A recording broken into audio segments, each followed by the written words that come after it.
Después de 20 años sin una sola llamada, sin un mensaje, sin siquiera saber si yo estaba viva o muerta, mi hijo Miguel me envió una invitación elegante impresa en papel dorado. Querida mamá, te invitamos a nuestra cena navideña. Ha pasado demasiado tiempo. Firmado con letra perfecta. Con amor, Miguel y Sofía. 20 años. 2 décadas completas donde para él yo simplemente no existía. Ni cuando me operaron del corazón, ni cuando perdí mi trabajo, ni cuando tuve que vender todo para sobrevivir. Nada. Silencio absoluto. Pero ahora, justo cuando mis negocios prosperaban y mi nombre aparecía en las revistas de empresarios exitosos de Guanajuato, ahora sí se acordaba de que tenía madre. La ironía me dolía tanto que tuve que sentarme para no desmayarme. Este mismo hijo que me había dicho a los 17 años, prefiero irme con papá y Patricia. Ellos sí tienen dinero. Contigo solo voy a ser un muerto de hambre toda la vida. Ahora me escribía con amor. Pero lo que él no sabía, lo que ninguno de ellos imaginaba, es que yo ya llevaba 6 meses investigando cada movimiento de su vida perfecta. Y lo que había descubierto me había confirmado exactamente lo que esperaba. Mi invitación navideña tenía un precio muy específico. Sigue mi historia hasta el final y comenta la ciudad desde donde me estás viendo para saber qué tan lejos ha llegado mi relato. Mi nombre es Elena Morales. Tengo 65 años y durante 47 años de mi vida creí que ser buena madre significaba sacrificarlo todo por los hijos. Qué equivocada estaba. Cuando Miguel nació, yo tenía apenas 18 años. Su padre, Roberto, trabajaba como mecánico y yo limpiaba casas para que no nos faltara nada. Vivíamos en una casita de adobe en las afueras de León, pero era nuestro hogar. Miguel era mi mundo entero. Le compraba los tenis más caros aunque yo caminara con los zapatos rotos. Le pagaba clases de inglés aunque comiera frijoles toda la semana. Cada peso que ganaba era para él, para su futuro, para que tuviera las oportunidades que yo nunca tuve. Recuerdo perfectamente las mañanas cuando Miguel tenía 8 años. Yo me levantaba a las 4 de la madrugada para hacerle el desayuno perfecto, huevos con jamón, jugo de naranja recién exprimido, pan tostado cortado en triángulos como a él le gustaba. Después corría a mi primer trabajo limpiando la casa de la señora Rodríguez, luego al segundo trabajo en la oficina del licenciado Martínez. Y por las tardes vendía tamales en la esquina de la preparatoria para pagarle sus libros y uniformes. Miguel nunca supo que muchas noches yo me acostaba sin cenar para que él tuviera dinero para sus gastos escolares. Nunca supo que vendí mis aretes de oro, los únicos que tenía de mi mamá, para comprarle su primera computadora. Nunca supo que trabajé dobles turnos durante 3 años para pagarle el curso de computación que tanto quería. Durante 16 años fuimos una familia humilde pero unida. Roberto trabajaba duro, yo también, y Miguel era un niño brillante. Sacaba puras buenas calificaciones, era educado, me ayudaba en casa. Los domingos íbamos al Parque Central de León, comprábamos elotes y Miguel me contaba sus sueños. Quería ser ingeniero, tener una empresa, ayudarme a comprar una casa más grande. Cuando sea grande, mami, te voy a dar todo lo que te mereces, me decía abrazándome fuerte. Todos los vecinos me decían, qué suerte tienes, Elena, ese niño va a ser tu orgullo. Y yo les creía. Vivía para esas palabras, para esa promesa de que tanto sacrificio valdría la pena. Pero cuando Miguel cumplió 16 años, todo cambió. Roberto conoció a Patricia Hernández, una mujer divorciada que tenía una boutique de ropa cara en el centro de León. Patricia tenía dinero, carro del año, una casa en el fraccionamiento más exclusivo de la ciudad. Casa con cochera para 3 carros, jardín con piscina, muebles importados, todo lo que nosotros nunca pudimos tener. Los cambios en Roberto fueron graduales pero devastadores. Primero empezó a llegar tarde, siempre con alguna excusa del trabajo. Después empezó a criticar todo, que la casa estaba vieja, que la comida era siempre lo mismo, que yo no me arreglaba como las señoras de la ciudad, Finalmente empezó a hablarle a Miguel sobre las oportunidades que nos perdíamos por vivir así. Mira, hijo, le decía Roberto, hay gente que vive mejor que nosotros. Gente que puede darte una educación de verdad, contactos importantes, un futuro prometedor. Tu mamá es muy buena persona, pero a veces el amor no es suficiente. Yo escuchaba esas conversaciones desde la cocina y sentía cómo mi mundo se desmoronaba pedazo por pedazo. Roberto estaba sembrando veneno en la mente de mi hijo, y yo no sabía cómo detenerlo. La confrontación fue brutal. Roberto llegó una noche con olor a perfume caro y me dijo: Elena, esto ya no funciona. Patricia me ofrece una vida que tú nunca podrás darme. Me voy con ella. Cuando le reclamé por nuestro hijo, por los años juntos, él se rió. Miguel ya está grande. Que decida con quién quiere vivir. Y mi hijo, mi niño al que había criado con tanto amor, me miró directo a los ojos y dijo: Mamá, lo siento, pero papá tiene razón. Con Patricia voy a poder estudiar en una escuela privada, voy a tener carro, voy a conocer gente importante. Contigo siempre voy a ser pobre. Esas palabras me partieron el alma. Pero lo que más me dolió fue cuando agregó: Cuando seas alguien en la vida, hablamos. Se fueron esa misma noche, Roberto, Miguel y su nueva vida de lujos con Patricia. Me dejaron sola en esa casita de adobe, con el corazón destrozado y sin un peso. Durante meses lloré hasta quedarme sin lágrimas. Los primeros días ni siquiera podía levantarme de la cama. La casa se sentía como una tumba, llena de recuerdos de mi hijo que ya no volvería. Pero el abandono de Miguel no terminó esa noche. Lo que siguió fueron 20 años de humillaciones sistemáticas que me marcaron para siempre. Los primeros meses después de que se fueron, yo todavía tenía esperanza. Pensaba que Miguel me llamaría, que extrañaría nuestras pláticas, nuestros domingos juntos. Me quedaba despierta hasta tarde, esperando una llamada que nunca llegó.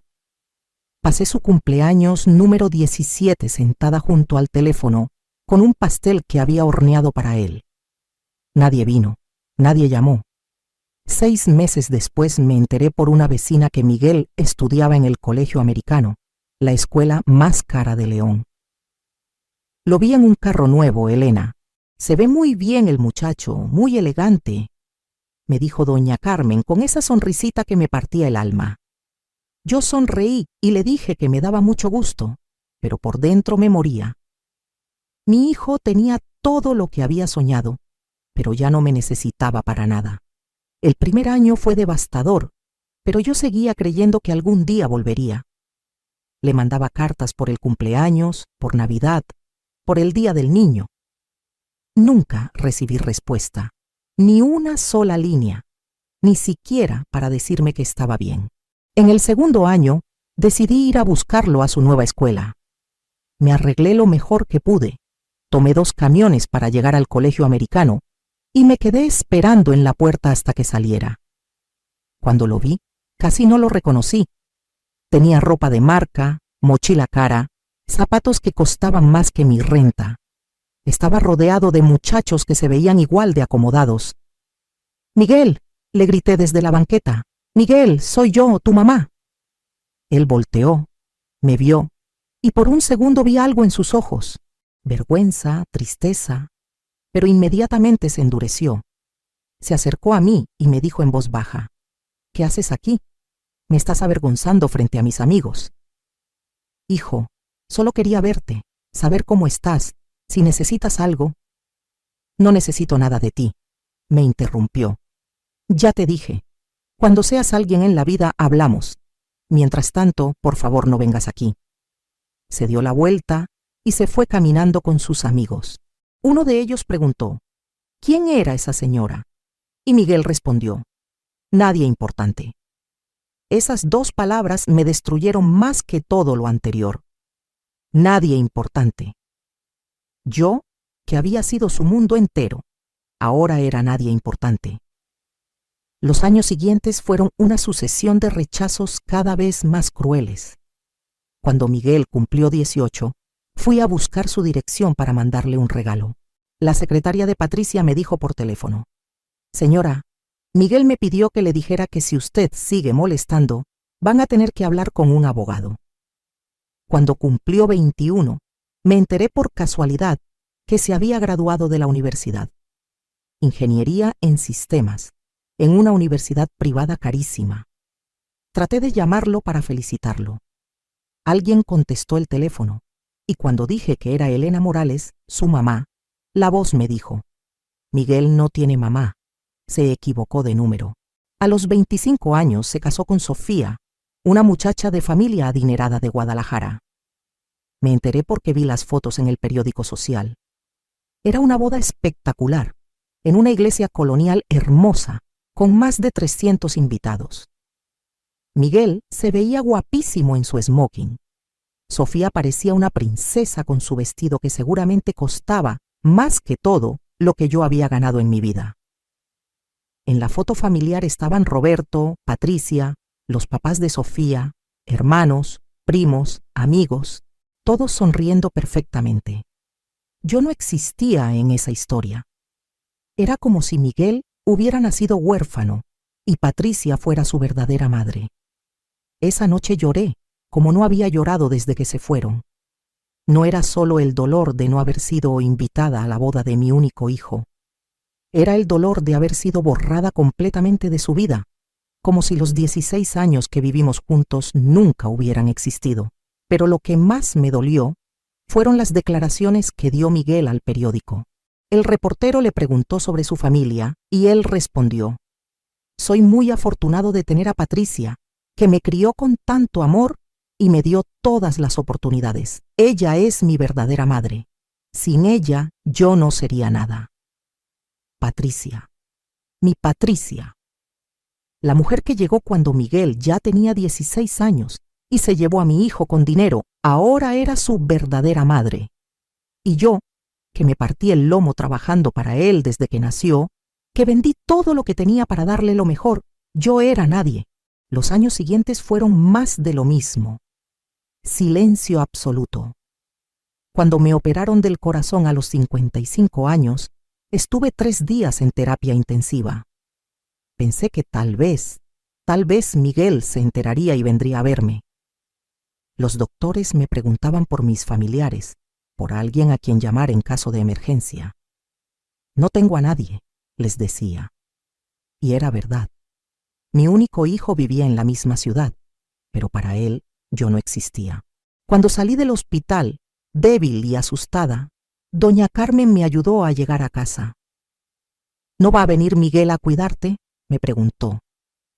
Miguel está muy ocupado, le mentí, pero la verdad es que Miguel no sabía que su madre había estado a punto de morir, y aunque lo hubiera sabido, probablemente no le habría importado. Durante todo este tiempo yo seguía limpiando casas, vendiendo comida, haciendo cualquier trabajo para sobrevivir. Vivía al día, sin ahorros, sin seguridad, sin nadie que me cuidara cuando estaba enferma. Mientras tanto, Miguel construía su imperio de tecnología con el dinero y las conexiones de Patricia. Vivía en casas cada vez más lujosas, viajaba por el mundo, se codeaba con empresarios importantes, y yo seguía siendo nadie importante. Pero lo que ellos no sabían es que cada rechazo, cada humillación, cada ninguneo me estaba forjando por dentro. Me estaba convirtiendo en algo que nunca había sido. Una mujer que ya no iba a mendigar amor de nadie.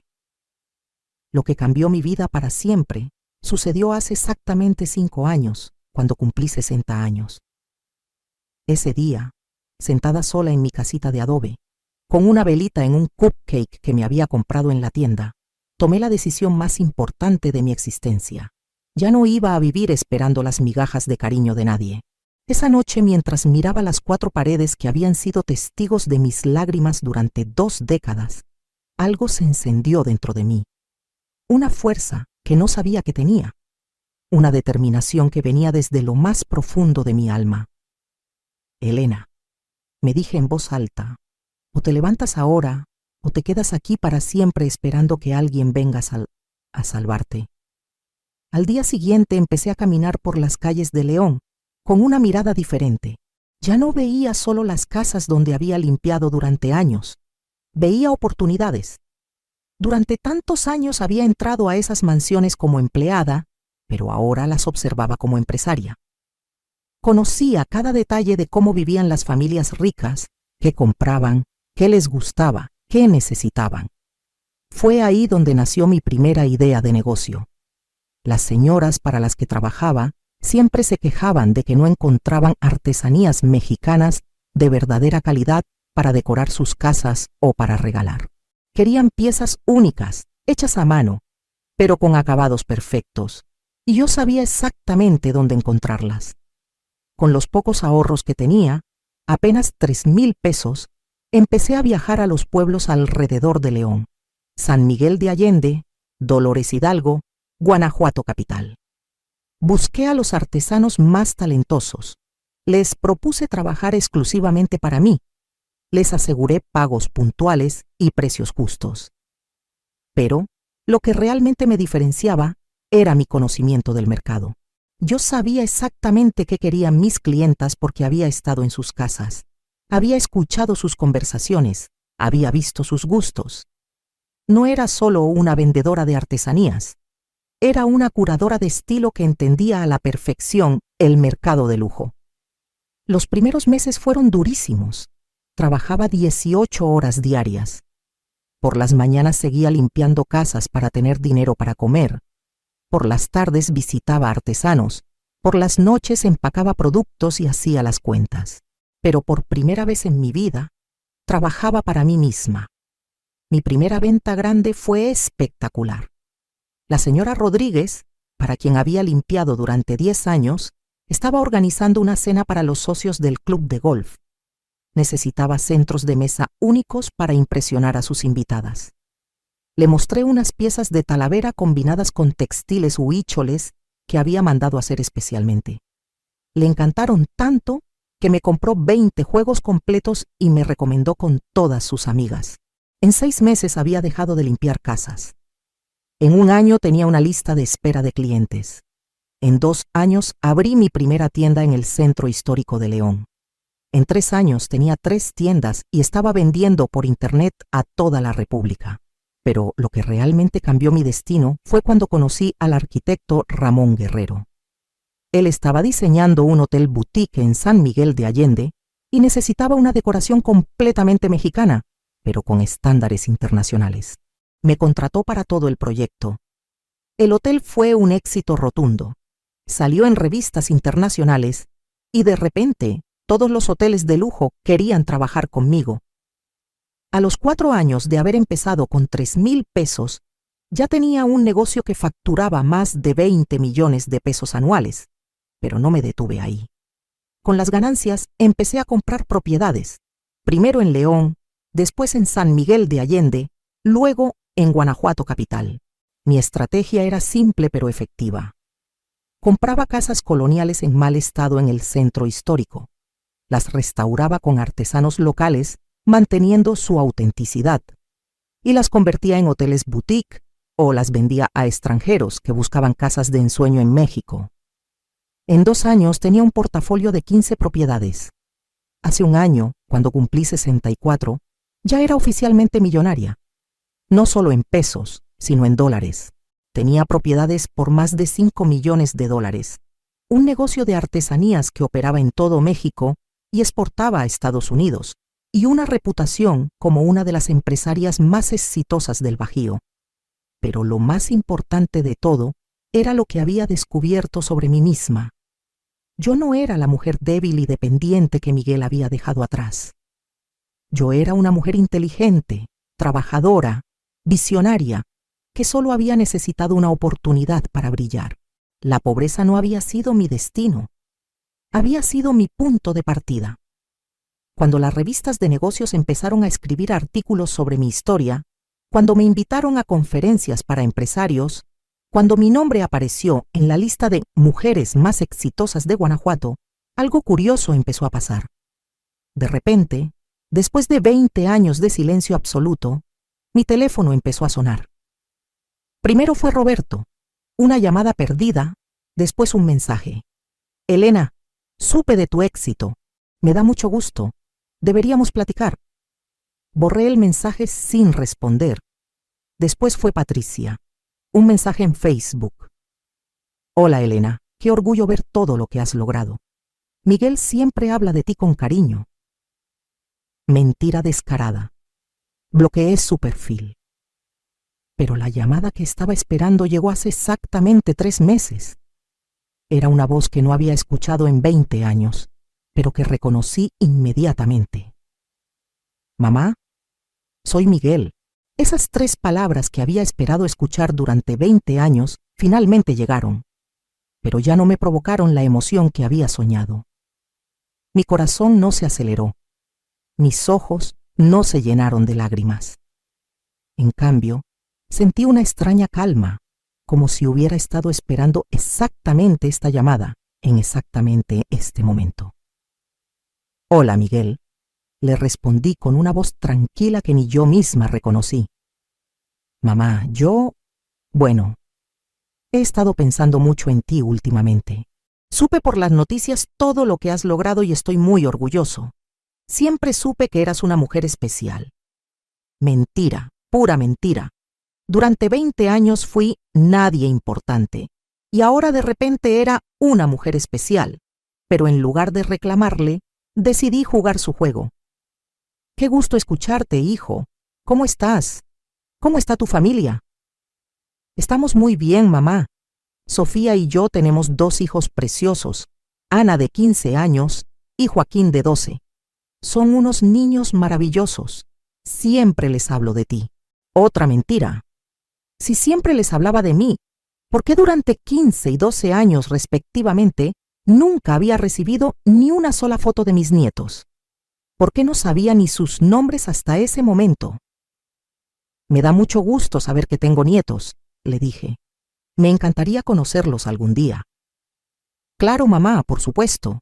De hecho, ese es el motivo de mi llamada.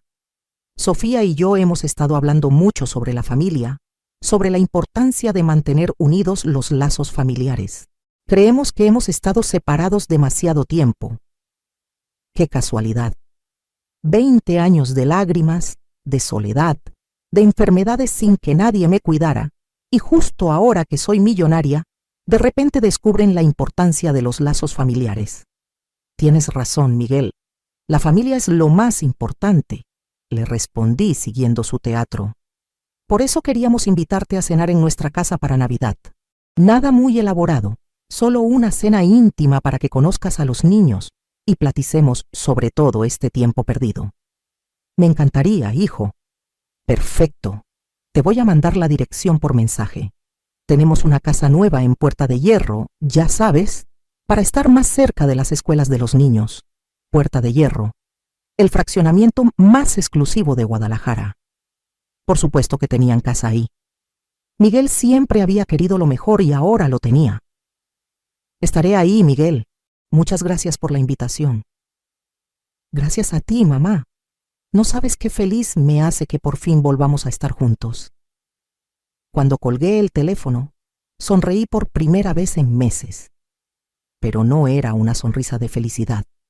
Era una sonrisa de satisfacción, porque desde el momento que escuché su voz, supe exactamente lo que estaba pasando. Miguel no me había llamado por amor, ni por nostalgia, ni por los nietos. Miguel me había llamado porque necesitaba algo, y yo tenía una idea bastante clara de qué era.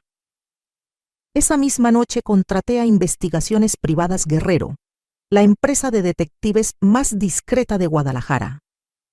Le dije al licenciado Guerrero exactamente lo que necesitaba. Información completa sobre la situación financiera de Miguel Morales Hernández y Sofía Morales de Herrera. Cuentas bancarias, inversiones, deudas, hipotecas, tarjetas de crédito, negocios, todo. ¿Qué tan profundo quiere que investiguemos, señora Morales?, me preguntó el licenciado. Todo. Quiero saber hasta de qué color son sus calzones, pero quiero discreción absoluta. Nadie debe saber de esta investigación. Entendido. Le tendremos un reporte completo en 2 semanas.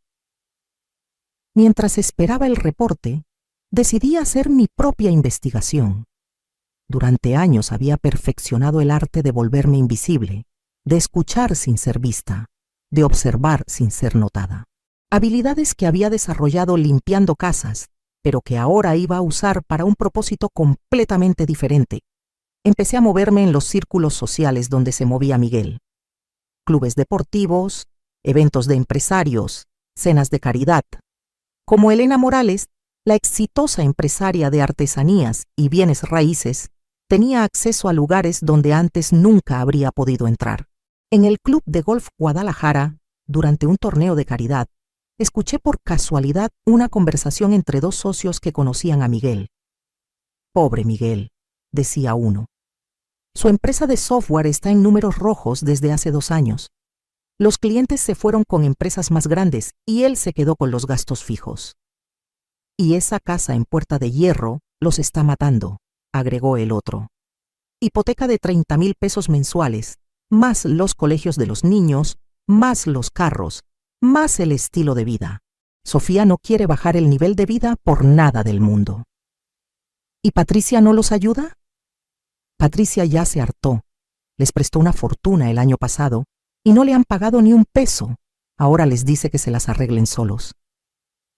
Interesante, muy interesante. Miguel estaba quebrado y Patricia, su verdadera madre, ya no quería seguir financiando su estilo de vida de lujo. Una semana después, en una cena de empresarios en el Hotel Villa Montaña, me senté casualmente en la mesa de al lado de un contador que trabajaba para empresas de tecnología.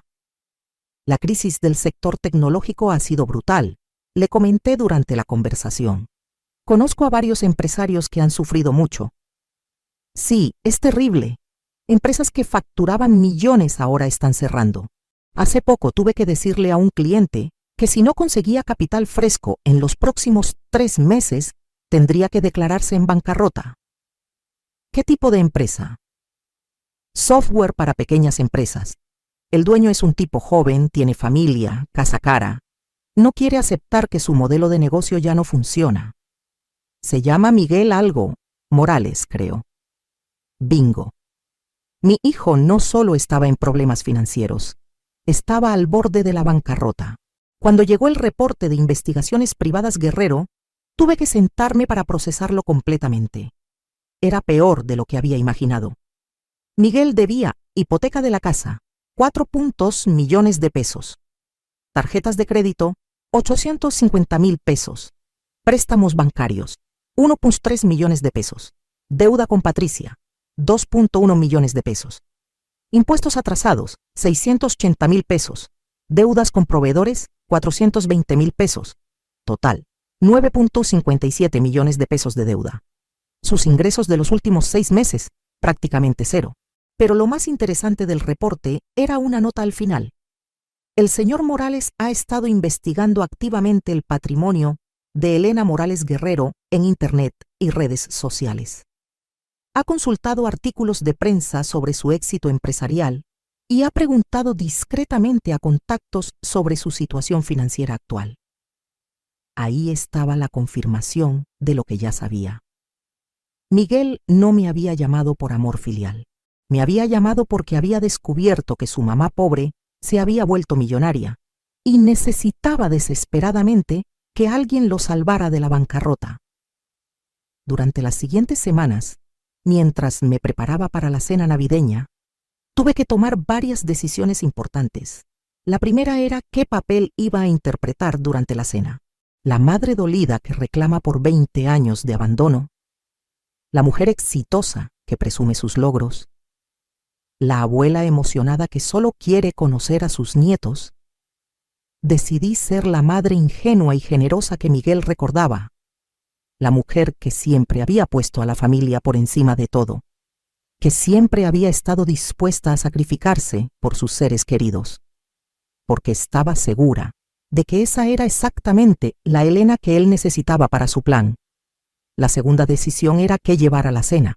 Miguel esperaría un regalo costoso, algo que demostrara mi nueva capacidad económica.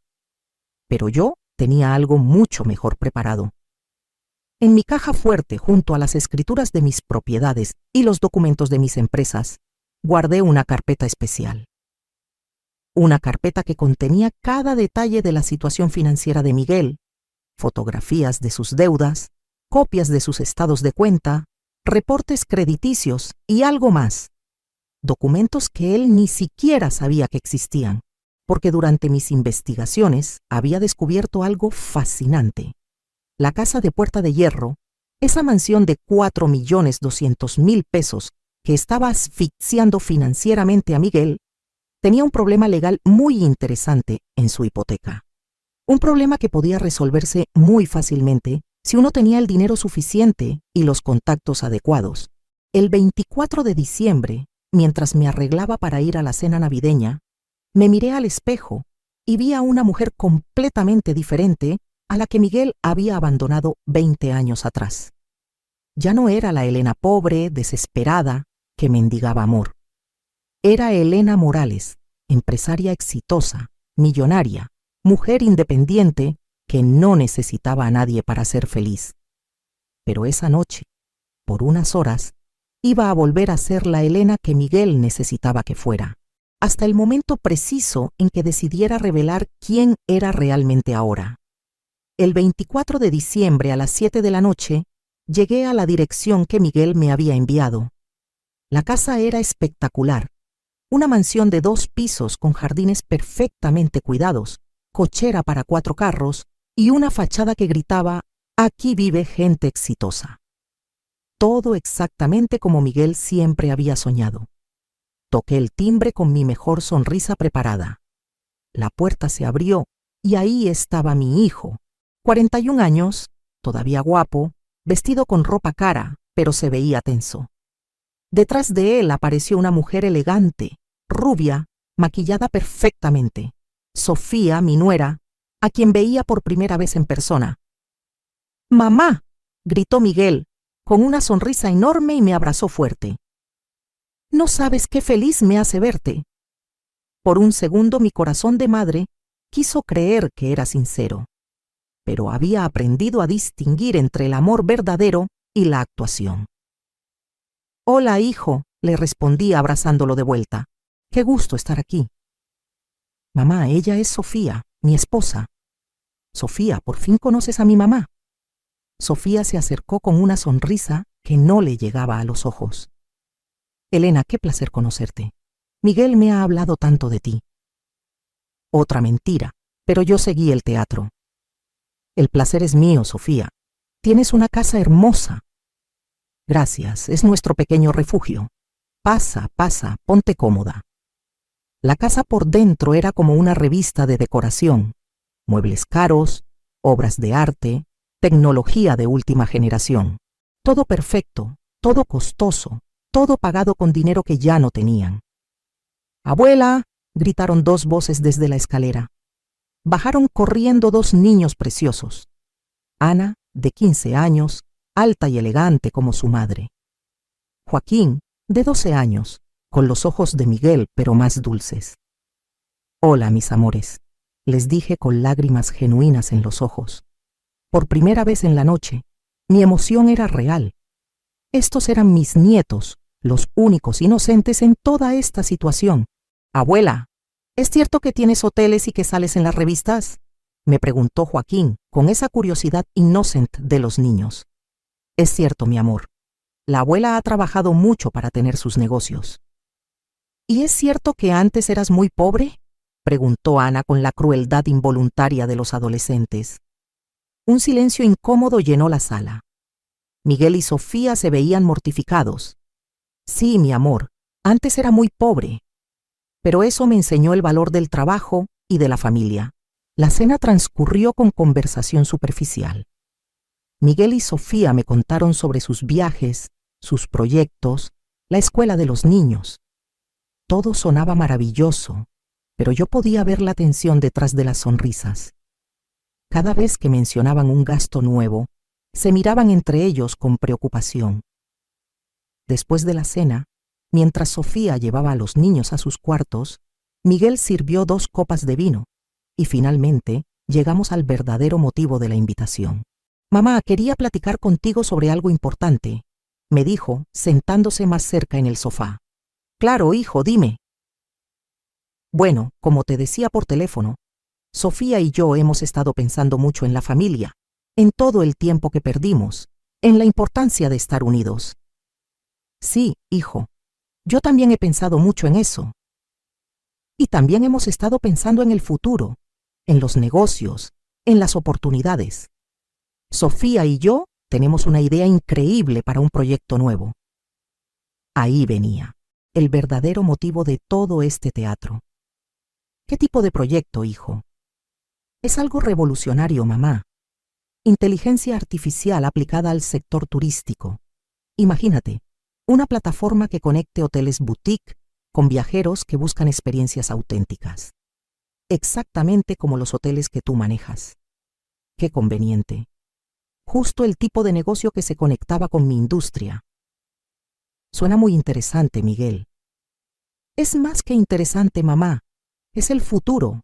Ya tenemos todo planeado, los contactos con desarrolladores, el plan de negocios, todo. Solo necesitamos el capital inicial para arrancar. ¿Y cuánto capital necesitan? Miguel respiró profundo.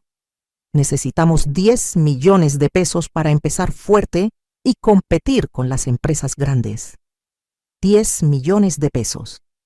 Curiosamente, casi exactamente la cantidad de deuda que tenía. Es mucho dinero, hijo. Sí, mamá, pero es una inversión segura. En 2 años vamos a triplicar ese dinero. Y obviamente tú serías socia mayoritaria. Sería tu empresa también. Sofía regresó en ese momento, como si hubiera estado esperando la señal. Elena, perdón que me meta en la conversación, pero estoy muy emocionada con este proyecto. Miguel es un genio de la tecnología y tú tienes la experiencia en turismo de lujo. Sería una sociedad perfecta. Además, mamá, agregó Miguel, sería una forma maravillosa de trabajar juntos, de recuperar el tiempo perdido. Imagínate, después de tantos años separados, ahora podríamos ser socios, familia y empresa al mismo tiempo. La manipulación era tan obvia que casi me daba risa. Primero el chantaje emocional del tiempo perdido, después la promesa de ganancias millonarias, finalmente la fantasía de la familia unida trabajando junta. Es una propuesta muy tentadora, les dije, pero 10 millones de pesos es una decisión muy grande. Necesito pensarlo. Vi el pánico en sus ojos. No habían esperado resistencia. Claro, mamá, por supuesto, dijo Miguel rápidamente. Pero me gustaría que supieras que tenemos una ventana de oportunidad muy corta. Hay otros inversionistas interesados, pero obviamente preferimos trabajar con familia.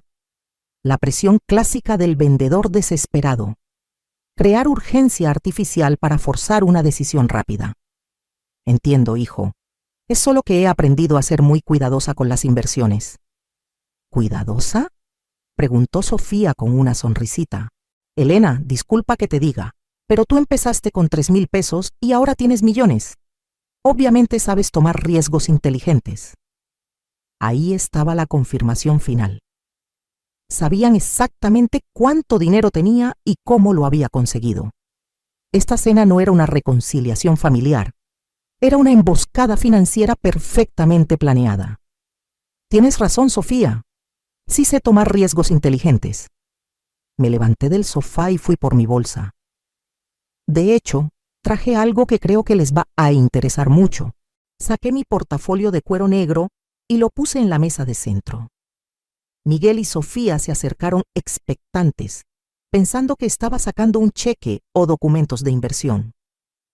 Antes de tomar cualquier decisión sobre negocios, les dije con una sonrisa dulce, me gusta conocer muy bien a mis socios potenciales. Abrí el portafolio y saqué la primera carpeta. Era el reporte completo de investigaciones privadas Guerrero. Por ejemplo, continué como si estuviera hablando del clima. Me gusta saber cuál es su situación financiera real. La cara de Miguel se puso pálida cuando vio los documentos. Miguel, leí en voz alta, deuda hipotecaria, 4,200,000 pesos. Tarjetas de crédito, 850,000 pesos. Préstamos bancarios, 1,300,000 pesos.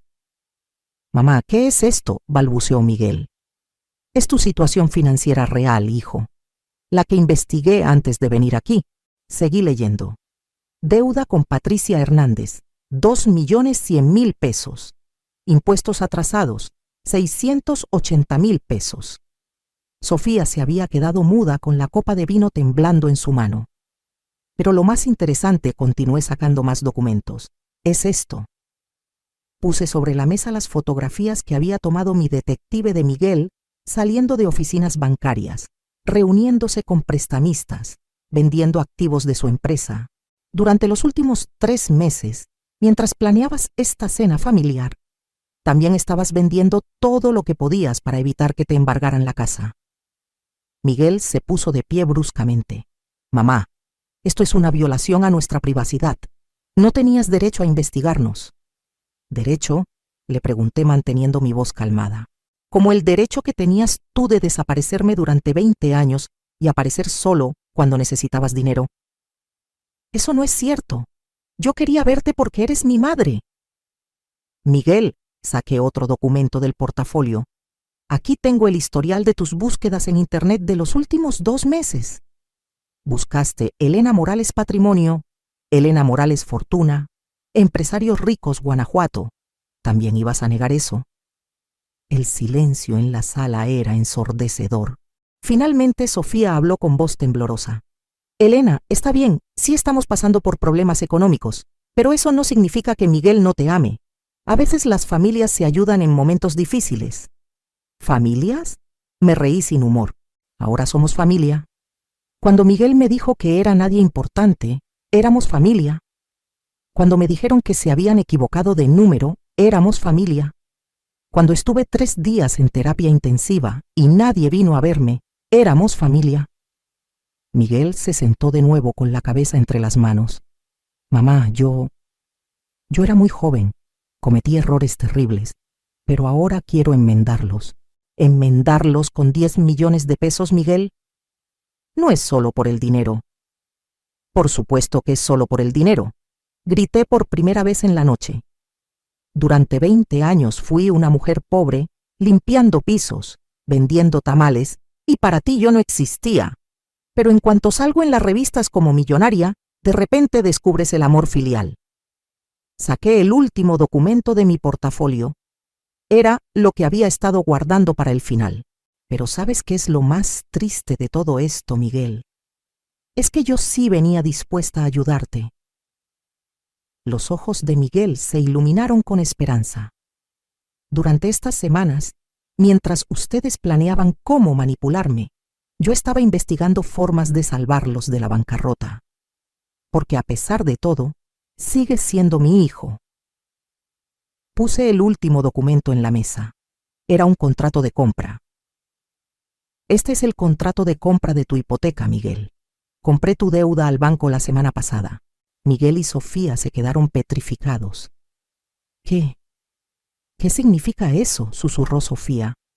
Significa, mi querida nuera, que yo soy ahora la dueña de esta casa. Ustedes ya no le deben al banco, me deben a mí. Miguel se puso de pie tambaleándose.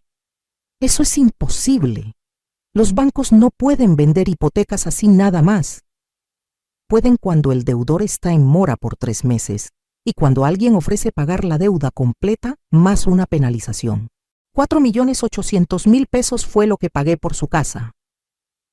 La realidad los golpeó como un martillo. Durante semanas habían planeado estafarme 10 millones de pesos, sin saber que yo ya era dueña de su patrimonio más valioso. Pero tranquilos, continué con una sonrisa que no tenía nada de maternal. Soy una mujer generosa. Les voy a dar 2 opciones. Saqué 2 contratos más de mi portafolio. Opción 1. Ejecuto la hipoteca mañana mismo. Los desalojo legalmente, vendo la casa, y ustedes quedan en la calle con una demanda judicial que los perseguirá por años. Esta opción incluye que toda la ciudad de Guadalajara se entere de que la familia perfecta de Miguel Morales era una fachada construida con deudas. Miguel y Sofía se veían como si estuvieran viendo su propia muerte. Opción 2. Firman ahora mismo este contrato donde me transfieren voluntariamente la propiedad de la casa. A cambio, yo liquido todas sus deudas pendientes y les doy 6 meses para encontrar una casa más modesta donde vivir. También les garantizo que nadie se va a enterar de su situación financiera real. Pero, ¿dónde vamos a vivir? lloró Sofía. Donde vive la gente normal, Sofía, en una casa acorde a sus ingresos reales, no a sus fantasías de grandeza. Miguel me miró con una mezcla de respeto y terror que nunca había visto antes. ¿Y si no aceptamos ninguna de las dos opciones? No existe esa alternativa, hijo. Yo ya soy la dueña de esta casa. La decisión es si se van por las buenas o por las malas. Un silencio largo llenó la sala. Finalmente, Miguel habló con voz quebrada. ¿Por qué, mamá? ¿Por qué nos haces esto? No te estoy haciendo nada, Miguel. Te estoy dando exactamente lo que me diste a mí durante 20 años. Una lección sobre las consecuencias de nuestras decisiones. Pero nosotros somos tu familia. No, Miguel. Familia es quien está contigo en las buenas y en las malas. Familia es quien te ama cuando tienes todo y cuando no tienes nada. Ustedes son solo personas que comparten mi sangre y que aparecieron cuando les convino. Sofía rompió en llanto. Elena, por favor, piensa en los niños. Ellos no tienen la culpa de nada. Tienes razón, los niños no tienen la culpa.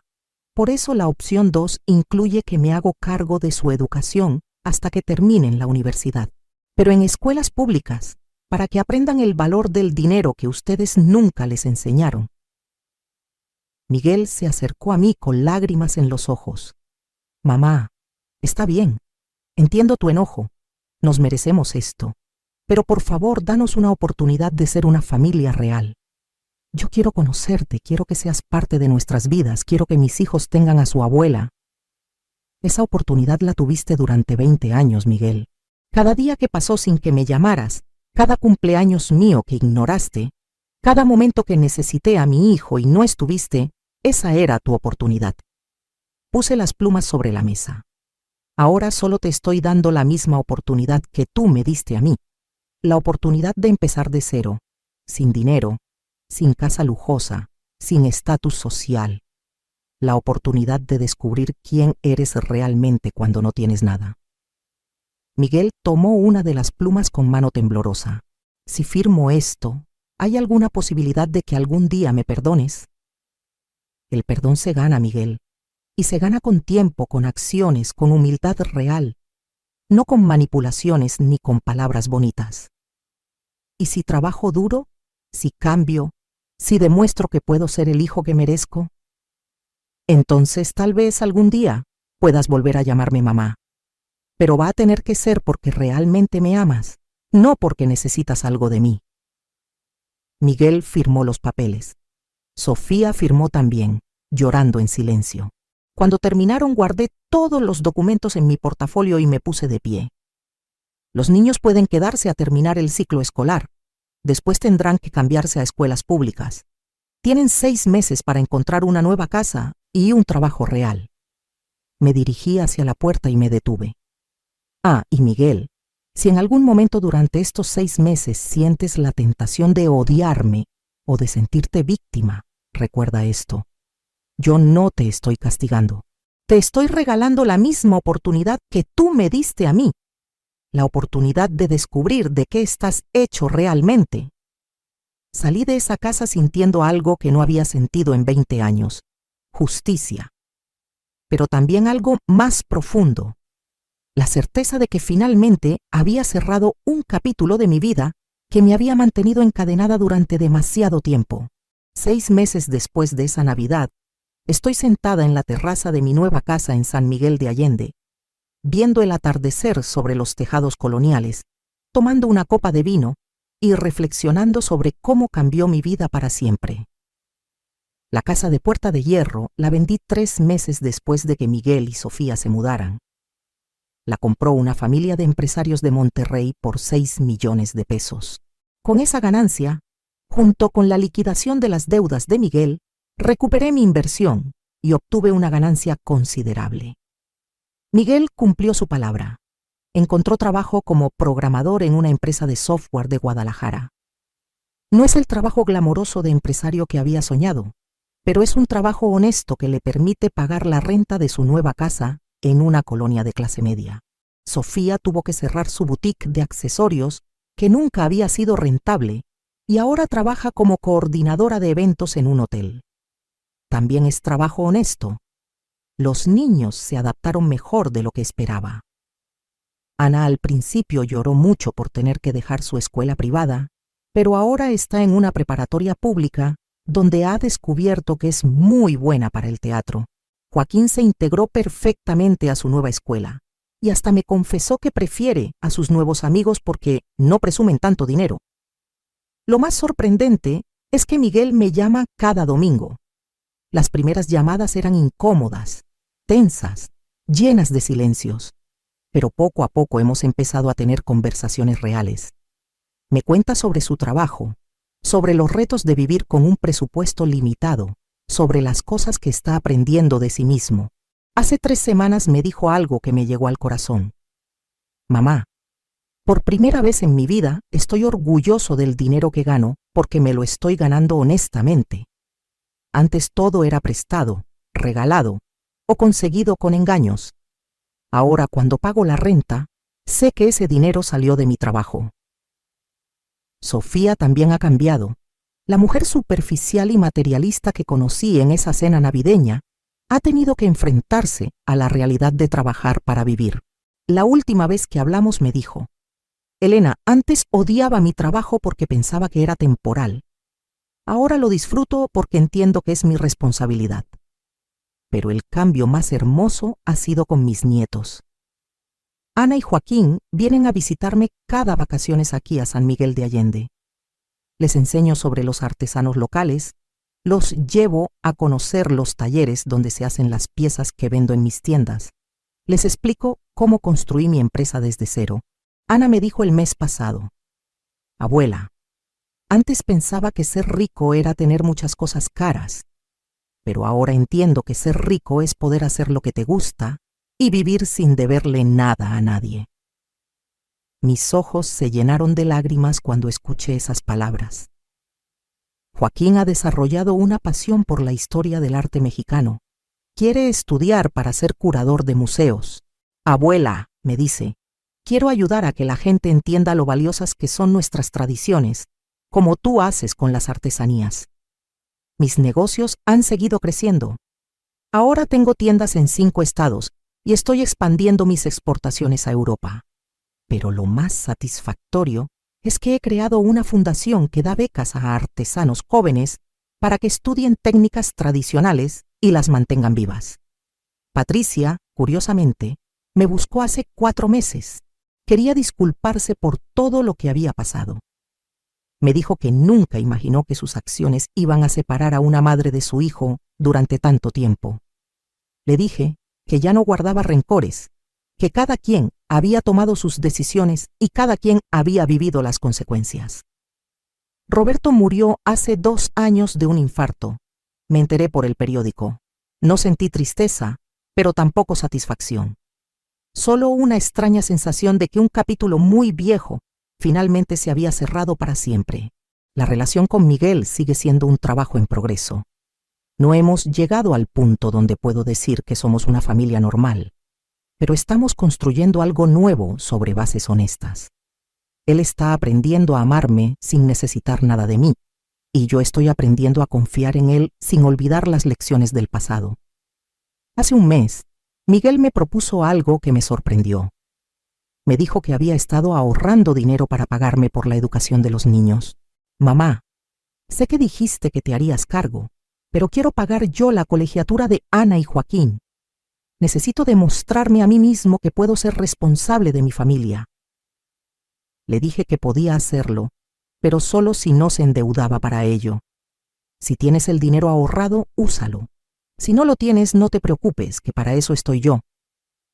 Es un equilibrio delicado entre apoyarlo y no permitir que vuelva a caer en patrones del pasado. También he estado saliendo con alguien. Se llama Dr. Raúl Mendoza. Es viudo, tiene 70 años, es médico retirado y vive aquí en San Miguel de Allende. Lo conocí en una exposición de arte y hemos desarrollado una amistad hermosa que está convirtiéndose en algo más profundo. Raúl me dice que admira mi fuerza, pero también me ha enseñado que está bien ser vulnerable con las personas que se lo merecen. Elena, me dijo la semana pasada. Has pasado tantos años siendo fuerte para todo el mundo que te olvidaste de que también tienes derecho a ser cuidada. Lo que más me gusta de Raúl es que me conoció cuando ya era exitosa, pero se enamoró de la mujer que limpiaba pisos y vendía tamales. Esa mujer que luchó sola durante 20 años, me dice, esa es la mujer de la que me enamoré. El dinero y el éxito solo son bonos adicionales. He aprendido que el verdadero éxito no se mide en millones de pesos o en casas lujosas. El verdadero éxito se mide en la paz que sientes cuando te ves al espejo, en la capacidad de dormir tranquila sabiendo que no le debes nada a nadie, en tener personas en tu vida que te aman por quien eres, no por lo que tienes. Mi historia no es una historia de venganza, aunque así puede parecer desde afuera. Es una historia de justicia, de límites, de aprender a valorarse a una misma. Durante 20 años viví mendigando amor de personas que no sabían darlo. Ahora vivo rodeada de personas que me aman genuinamente, y eso no tiene precio. A las mujeres que están escuchando mi historia y que tal vez están pasando por situaciones similares, quiero decirles esto. Nunca es demasiado tarde para empezar de nuevo. Nunca es demasiado tarde para descubrir de qué están hechas. Nunca es demasiado tarde para dejar de mendigar amor y empezar a exigir respeto. Yo empecé mi nueva vida a los 60 años. Ustedes pueden empezar la suya a cualquier edad. No necesitan ser millonarias para ser libres. Solo necesitan decidir que valen más de lo que les han hecho creer.